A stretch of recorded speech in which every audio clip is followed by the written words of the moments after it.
বাঁকুড়া জেলার অন্যতম পর্যটন কেন্দ্র শুশুনিয়া পাহাড়। সেই শুশুনিয়া পাহাড়ের কাছে আমরা চলে এসেছি। এই যে শুশুনিয়া পাহাড়ের চূড়া দেখা যাচ্ছে, ওই দেখুন গাছের আড়াল, তাই ভালোভাবে দেখা যাচ্ছে না। আমরা কাছাকাছি চলে এসেছি। পিকনিক স্পট, যে পিকনিক স্পটটাতে প্রত্যেকটা মানুষ পিকনিক করতে আসে বছর একবার হলো, সেই পিকনিক স্পটটা আপনাদেরকে দেখাচ্ছি। এই দেখুন মেন রাস্তায় গিয়ে পরে ডান দিয়ে ঘুরবো।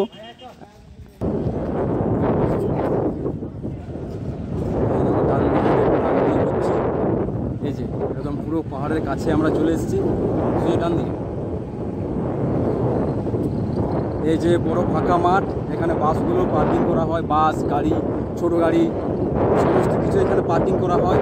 এখান থেকে পিকনিক স্পট শুরু হচ্ছে। এই যে এগুলো সমস্ত কিছু জায়গাগুলো, যে জায়গাগুলো দেখতে পাচ্ছেন আপনারা, এগুলো তো গাড়িগুলো দাঁড়িয়ে থাকে, ছোটো ছোটো বাস দাঁড়িয়ে থাকে, ছোটো ছোটো গাড়ি দাঁড়িয়ে থাকে।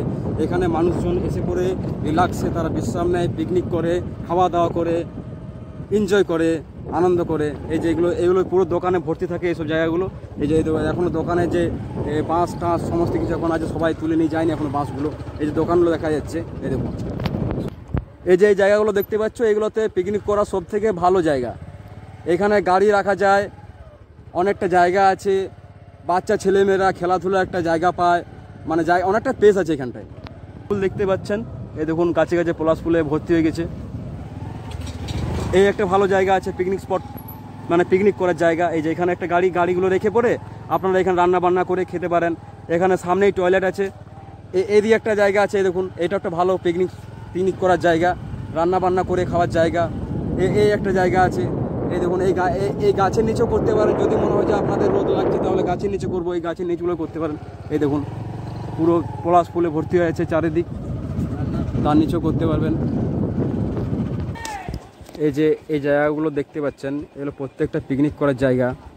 এখানে আপনারা গাছের নিচে বসে বাচ্চাদেরকে, ছেলে মেয়েদেরকে নিয়ে নিজের পরিবারকে নিয়ে বসে আপনারা নিশ্চিন্তে আপনারা পিকনিক করতে পারবেন, খাওয়া দাওয়া করতে পারবেন, রান্নাবান্না সবই করতে পারবেন। সামনে এখানে জল আছে, বাথরুম, টয়লেট সব ফ্যাসিলিটি সমস্ত কিছু সামনাসামনি আছে।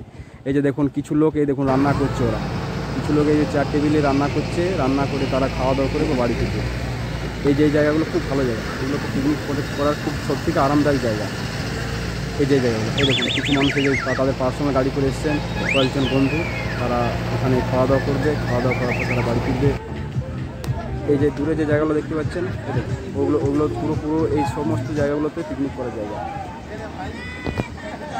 এখন যে ভিডিওটি করছি, এখন তো বসন্তকাল, তাই এখন গরমটা বেড়ে গেছে, মানুষজনের আসা যাওয়াটাও কম, তবুও আপনাদের সামনে একটা ভিডিও আমি তুলে ধরছি। এই দেখুন গাছে গাছে ফুলে ভর্তি হয়েছে, এখন চারিদিকে লাল পলাশের ভর্তি, খুব সুন্দর মনোরম একটা পরিবেশ।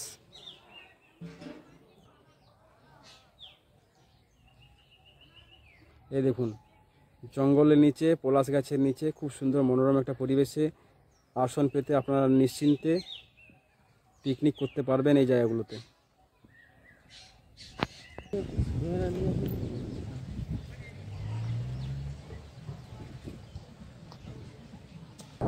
আরেকটা জায়গা আপনাদেরকে দেখাচ্ছি।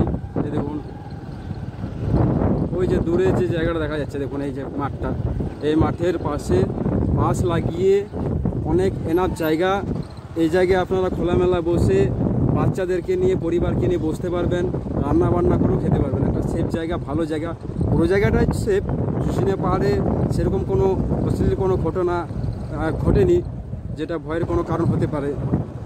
এই জায়গাগুলো হচ্ছে বাস রেখে আপনারা নিশ্চিন্ত মনে পিকনিক করতে পারবেন, রান্নাবান্না করতে পারবেন, খাওয়া দাওয়া করতে পারবেন। এখানে সামনে বাথরুম আছে, ওই যে দূরে বাথরুম দেখা যাচ্ছে, ওই দেখুন, ওই দেখুন ওই বাথরুম দেখা যাচ্ছে। অনেকে এই রায় হোটেলে খাবার খেতে পারেন, যারা রান্নাবান্না করবেন, ঘুরতে এসছেন হয়তো। এই যে রায় হোটেল, রায়ন রেস্টুরেন্ট, যে এই হোটেলটা, এখানে আপনারা খাওয়া দাওয়া করতে পারবেন।